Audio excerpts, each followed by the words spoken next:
And I got up and I just remember going like this, and I was like, I just yelled. I was like, I want it more, you know? Yes. You know, and that was just a great moment for me. You know, that was like one of my best life moments, I think. Just having that feeling of like, I did more, I pushed more, finished brown belt undefeated that second year. And, you know, from there, you know, I talked to Pedro and he was like, man, he told me after, I was very nervous for you. You know, I ended up coming back and got my black belt, you know, December 17th, 2022. Wow. Congratulations. Thank man. you. So can we readdress breaking of your legs? Yeah, for sure. So, I don't know.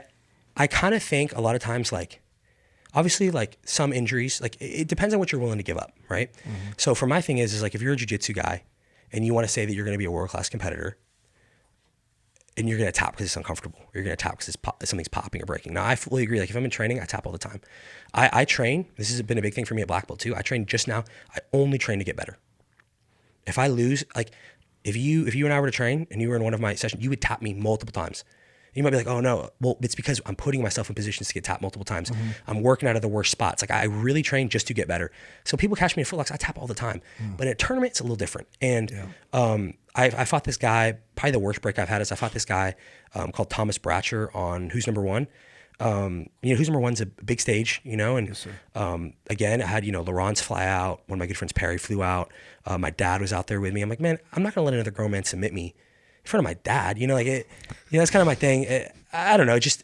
No, I love it. Yeah. I'm definitely not. I love it. And there was a little build up too. Cause like when I fought in the Europeans, I went out with some friends after from GF team and there was like a little bar thing. He threw a drink on me. There's like a whole deal.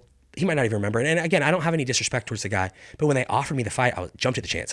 I would love to handle it there, you know, and there was. That's cool. That's the way to do it. I'm not a talker or anything. I never say, even when he threw the drink, I was like, all right, all good, man, you know?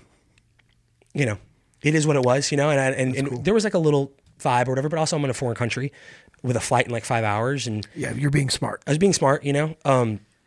And I don't know if it was completely directed just at me, but it doesn't matter. Like, it doesn't matter. Got on me. You made the right decision, by the way. Thank you. I appreciate Flight, it. Yeah. Let's just go back to the whole foreign country part. Yes. 100%. Locked up abroad is not a cool thing. Not a cool thing. And other countries can hold you for a while. They can hold you as long as they want for whatever they want, especially if they know that you're an athlete.